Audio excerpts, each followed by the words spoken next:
BCCI ने किया अब तक का सबसे बड़ा ऐलान। चैंपियंस ट्रॉफी जीतने वाली टीम इंडिया को मिलेगा करोड़ों का इनाम। जी हां, मालामाल हो जाएंगे वो लोग जो टीम इंडिया के साथ जुड़े हुए थे।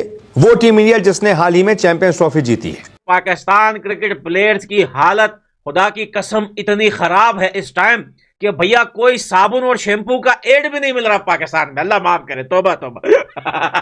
चैंपियंस ट्रॉफी जीतने वाली टीम इंडिया को 58 करोड़ रुपए कैश दिए जाएंगे। जी हां, 58 करोड़ रुपए। अभी तक जितनी भी ट्रॉफीज इंडिया ने जीती थी उसमें यह सबसे बड़ा ऐलान है। सबसे बड़ा कैश प्राइज बीसीसीआई ने उसका ऐलान किया है। पहली बार ऐसा हो रहा है। इंडिया गया था, मैंने उधर हॉकी फील्ड सिर्फ देखी तो वो मुझे किसी ने बताया कि इधर तो अरबों रुपया हॉकी के ऊपर लग रहा है। हॉलैंड, स्पेन, जर्मनी से डबल बजट जो है वो इंडिया हॉकी के ऊपर अपने बिलियंस ऑफ डॉलर्स में चली गई। 26,000 करोड़ मेरे ख्याल में। नहीं हूं ना करो ना, 26,000 करोड़ इंडियन है। हूं क्या होता है? ये डिजिटल राइट्स बता रहा हूँ। 42 करोड़ 36 करोड़ से 42,000 करोड़ की खाली टीवी राइट्स की। सचिन तेंदुलकर एक सेरेमनी में वो बोलते हैं कि उनसे ये पूछा गया कि कौन आपके कोई नहीं तोड़ सकता, आपके रिकॉर्ड कोई तोड़ सकता है। उन्होंने बोला इसी इवेंट में 2 बंदे हैं इंडिया के ही जो मेरा रिकॉर्ड तोड़ सकते हैं, विराट कोहली और रोहित शर्मा। बिल्कुल सही। ये लेगेसी होती है जो पुराने प्लेयर्स अपने नए प्लेयर्स के लिए छोड़ के जाते हैं। शाहिद अफरीदी साहब ने अब जो बयान दिया था वो ये था कि पाकिस्तानी जो खिलाड़ी हैं वो बहुत बड़ा मिस करते हैं वहां की जो एक जो सीखने का मौका है उसको बड़ा वो मिस करते हैं। दोस्तों, टीम इंडिया डिजर्व भी करती है। देखिए, मजेदार बात यह है कि लगातार 2 टूर्नामेंट जीतने बहुत बड़ी बात है दोस्तों। और ये टीम इंडिया को जो इनाम मिला है ये मिलना भी चाहिए था। सबसे ज़्यादा खुशी मुझे इस बात की है दोस्तों कि पाकिस्तान कंगला हो गया चैंपियंस ट्रॉफी करा के और भारत माला माल हो गया। देखिए, उन्होंने चैंपियंस ट्रॉफी कराने की कितनी जिद करी थी जी, ये है वो है, लेकिन वो ये नहीं जानते थे कि यहाँ पर भी मोदी और अब जानते हैं ना अमित शाह जी को, दिमाग उनका चलता है। उन्होंने कहा करवाओ तुम चैंपियंस ट्रॉफी, और भूखा ही मार दिया उनको। इंडिया गया नहीं, और जब इंडिया नहीं जाएगा तो कौन सा स्पॉन्सर उनको मिलेगा, कौन देखेगा मैच? सब ने देखा दुबई वाला मैच, और उसके बाद इंडिया माला माल हो गया। पाकिस्तान के स्टेडियम में खाली थे दोस्तों, तो बहुत मोटा लॉस हुआ है उनको। अब वो पीसीआई से कह कुछ पैसे हमें दे दो, ये है इनकी अकड़। बताइए, पैसे फूंकते रहते अपने आप को, लेकिन भारत ने जो कमाल किया है ना, इनाम घोषित करके, बड़ा मजा आ रहा दोस्तों। पाकिस्तानी जल जल के राख हो रहे हैं। कमेंट्स कीजिएगा, वीडियो को लाइक और चैनल को सब्सक्राइब जरूर कीजिएगा। Thank you very much. BCCI ने किया अब तक का सबसे बड़ा ऐलान। चैंपियंस ट्रॉफी जीतने वाली टीम इंडिया को मिलेगा करोड़ों का इनाम। जी हां, मालामाल हो जाएंगे वो लोग जो टीम इंडिया के साथ जुड़े हुए थे। वो टीम इंडिया जिसने हाल ही में चैंपियंस ट्रॉफी जीती है। बीसीसीआई ने बहुत बड़ा ऐलान किया है। छप्पर फाड़ कर पैसा होता है ना, जो छप्पर फाड़ कर पैसा दिया गया है, पैसों की बारिश होती है ना। आप नीचे खड़े हो जाइए, ऊपर से बिल्डिंग से कह दीजिए पैसे बरसाओ। जितने बीसीसीआई ने कहे हैं उतने अगर आप कैश बरसाएंगे ना, बरसते ही रहेंगे, ऐसा लगेगा आपको बारिश हो रही है, बारिश। इतना पैसा टीम इंडिया के क्रिकेटर्स को, सपोर्टिंग स्टाफ को, जितने लोग वहां थे, सिलेक्शन कमेटी को, उन सबको मिलेगा, क्योंकि इन्होंने 12 साल बाद टीम इंडिया को चैंपियन बनाया है, विश्व विजेता बनाया है चैंपियंस ट्रॉफी का। जी हां, बीसीसीआई ने चैंपियंस ट्रॉफी जीत पर कैश प्राइज का ऐलान किया है। चैंपियंस ट्रॉफी जीतने वाली टीम इंडिया को 58 करोड़ रुपए कैश दिए जाएंगे। जी हां, 58 करोड़ रुपए।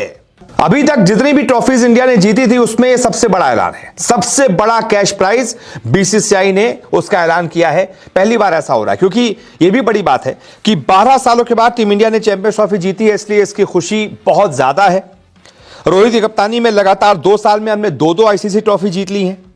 2024 में हमने T20 वर्ल्ड कप जीता था, इतिहास रच दिया था, और उसके बाद 2025 में चैंपियंस ट्रॉफी में जीत दर्ज करके लगातार 2 साल में हमने 2 आईसीसी ट्रॉफी जीती है। इसीलिए बीसीसीआई बहुत ज्यादा खुश है और उसने ये बड़ा ऐलान किया। प्लेइंग क्वालिटी क्रिकेट, और ये उनकी जो प्लानिंग थी पिछले 3-4 साल से वो काम करती हुई नजर आ रही है। देखिए, वो वेस्ट इंडीज जाते हैं तो सारे के सारे सीनियर प्लेयर्स को बैठा देते हैं, वो जिम्बाब्वे जाते हैं सारे के सारे सीनियर प्लेयर्स को बैठा देते हैं, लेकिन जो ही वर्ल्ड कप आता है तो सीनियर प्लेयर्स और प्लस जो जूनियर्स का कॉम्बिनेशन होता है, जो लोग अच्छा परफॉर्म करते हैं उसको सबअप करके वो एक टीम बनाते हैं, बिल्ड करते हैं, उसको लेके जाते हैं और हर टूर्नामेंट का सेमीफाइनल, फाइनल खेलते हैं, या फिर जीतते हैं या फिर लाजमी खेलते हैं। हमारे यहाँ होता यह है कि हमने वेस्ट इंडीज के खिलाफ बाबर आजम साहब ने सेंचुरी मारनी है, रिजवान साहब ने सेंचुरी मारनी है, इसी के साथ जिम्बाब्वे जिम्बाब्वे के खिलाफ इन्होंने जीतना है, रेटिंग में हमने नंबर 1 आना है, और फिर वही प्लेयर जब ओडीआई क्रिकेट में किसी क्वालिटी के टूर्नामेंट में जाते हैं तो हम अनफॉर्चुनेटली फ्लॉप हो जाते हैं। जिस तरह से इंडिया ने टीम बिल्ड की है, मेरा ख्याल है कि ये सिर्फ पाकिस्तान के लिए नहीं बल्कि तमाम तरह तगड़े बोर्ड्स के लिए एक मैसेज है कि आप इस तरह से अपनी टीम को बिल्ड कर सकते हैं। गौतम गंभीर कोच हो चाहे राहुल द्रविड़ कोच हो, इस टीम का चाहे कोई और भी हो, ठीक है, ये टीम जीतेगी। यही वर्ड मैं स्टीव वॉ के दौर में बोला करता था कि भाई उस दौर में 6 महीने के बच्चे को भी कोच बना दोगे ना, वो टीम जीत जाएगी। उसकी वजह है, देखो एक चीज मेरी बात याद रखिएगा, इस टाइम जो रोहित शर्मा और जो विराट कोहली, इनका जो एक्सपीरियंस है ना, मैं आपको शर्त के साथ कह रहा हूँ, इनको इंडियन टीम के कोच की जरूरत ही नहीं है। ये बहुत अच्छे तरीके से अपनी टीम को यही लेके चल सकते हैं, अपना एक्सपीरियंस शेयर कर सकते हैं। इंडिया की जो बैटिंग डेप्थ है, I think there some youngster really come to the ages. जैसे कि श्रेयस अय्यर की अगर हम बात करें, छक्के लगाए उस मौके पर जब थोड़ा प्रेशर था, उन्होंने किया। केएल राहुल काफ़ी अर्से से खेलते आ रहे हैं, मुझे लगता है उनको भी आगे चल के अपनी जिम्मेदारियां संभालनी है। इसी तरह अगर हम देखते हैं Hardik Pandya, Jadeja, very reliable allrounders. तो वो जो बैटिंग डेप्थ थी फैसल, और जो उनके यंगस्टर्स ने कंट्रीब्यूट किया, कल मतलब विराट कोहली नहीं चले, but India somehow managed to win the match. This is the, I think, strength of the India right now. Sir मुझे याद पड़ता है सचिन तेंदुलकर एक सेरेमनी में वो बोलते हैं कि उनसे ये पूछा गया कि कौन आपके, कोई नहीं तोड़ सकता आपके रिकॉर्ड, कोई तोड़ सकता है। उन्होंने बोला इसी इवेंट में 2 बंदे हैं इंडिया के ही विराट कोहली जो मेरा रिकॉर्ड तोड़ सकते हैं, विराट कोहली और रोहित शर्मा। बिल्कुल सही, ये लेगेसी होती है जो पुराने प्लेयर्स अपने नए प्लेयर्स के लिए छोड़ के जाते हैं। उनको एक टारगेट दे के गए और उन्होंने वो डिलीवर किया।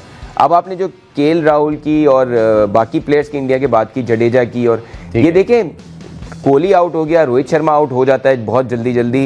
इनके एक डिफरेंट रोल्स हैं इनके। रोहित शर्मा गेम को खोलते हैं, और आप देखें जब वो खोलते हैं तो वो पूरी टीम पे हो जाता है कि यार ये बंदा ऊपर से लेके चार्ज करेगा टीम को। सिमिलरली उन्हें डिफरेंट रोल्स गिवन है, और उसको अब जो नई जनरेशन है उसको फिल कर रही है, चाहे वो श्रेयस अय्यर हो, चाहे वो केएल राहुल हो, चाहे आप देखिए, सिर्फ मुझे लगता है रविंद्र जडेजा ने फील्डिंग से बिल्कुल उन्होंने कोई 20 रन रोके हैं। आप उनको देखिए हर की पोजीशन पे उनको भेजा हुआ था। फिर उनको देखिए मिडिल ओवर्स में जडेजा ने सिर्फ 28 से 30 रन दिए 10 ओवर में। सऊदी अरब एक जो है वो cricket league, T20 cricket league शुरू करने जा रहा था 2-3 दिन पहले, आपने सुना, और वो ये बोल रहे थे कि जी सर हम आईपीएल से बड़ी लीग बनाएंगे, हम आईपीएल को पीछे छोड़ देंगे, we will destroy IPL very soon, और ये और वो फजूल मतलब ये बातें कर रहे थे। लेकिन आपको पता है कि जैसे ही ये बात मार्केट में फैली, उन्होंने बोला कि जी हम T20 लीग लेके आ रहे हैं। आपको पता है कि इंग्लैंड क्रिकेट बोर्ड ने अपने प्लेयर्स को पाकिस्तान सुपर लीग जो कि PSL है उससे तो बैन किया है, लेकिन साथ ही साथ इंग्लैंड ने अपने प्लेयर्स को सऊदी अरब की जो T20 लीग है उसके लिए भी बैन कर दिया है, मतलब रिजेक्ट कर दिया जो है वो इंग्लैंड क्रिकेट बोर्ड ने। ECB के जो चीफ एग्जीक्यूटिव हैं उन्होंने भाईजान ये बोल दिया है कि भाईजान नहीं, हम सऊदी अरब की लीग भी नहीं खेलेंगे, हम PSL भी नहीं खेलेंगे, हम खेलेंगे तो सिर्फ IPL खेलेंगे। देखो ये एक बड़ी क्लियर सी बात है ना, इसमें आपको पता चल जाना चाहिए कि IPL की पावर क्या है। IPL की पावर क्या है? ये जो पाकिस्तान के कुछ लफे लफंगड़े हैं, ये जो PSL के बोल बोलते रहते हैं, इनको तो आई थिंक आज कल औकात पता चल गई थी कि जब भाईजान आपके 5 से 6 प्लेयर्स और PSL के IPL को ज्वाइन कर चुके हैं। लेकिन कल जब बात मजीद पता चली तो ये भी बात पता चली कि भाईजान इंग्लैंड क्रिकेट बोर्ड ने अपने प्लेयर्स को PSL से बैन कर दिया है। बैन का मतलब समझते हो भाई, पार्टिसिपेट ही नहीं कर सकते।